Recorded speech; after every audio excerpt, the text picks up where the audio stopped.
All right, welcome back. In this video, we're talking about presidential communication. Let's get right to it.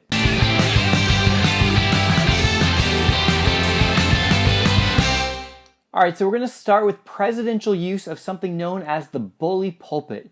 And this is the idea that because he is president of the United States, he has a unique ability to bring attention to essentially any issue he wants. Simply by virtue of speaking about it, or maybe in modern times tweeting about it, that it will bring attention of the entire nation to that issue. The news media will report on it. So presidents can use this to their advantage when they have a certain policy goal that they want to accomplish.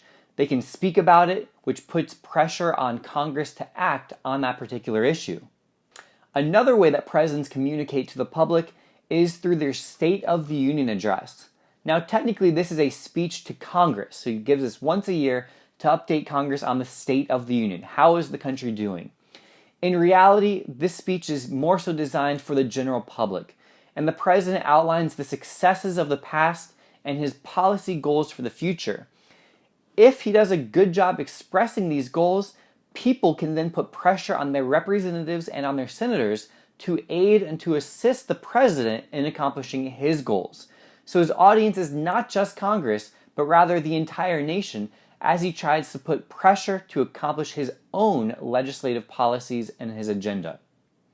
Now, it's important to note that obviously the ways that presidents communicate with the public has changed greatly in modern times. In the past, presidents were reliant on holding news conferences and going through traditional news sources to speak to the people. Today, presidents like Obama and Trump have gone directly to the people. Obama, for example, would post videos on Facebook and YouTube where he'd speak directly to the public. Trump is well known for being very active on Twitter.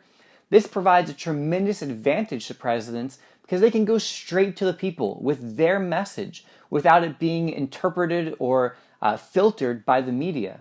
And so they've kind of gone around traditional news sources and they have gone directly to the people themselves.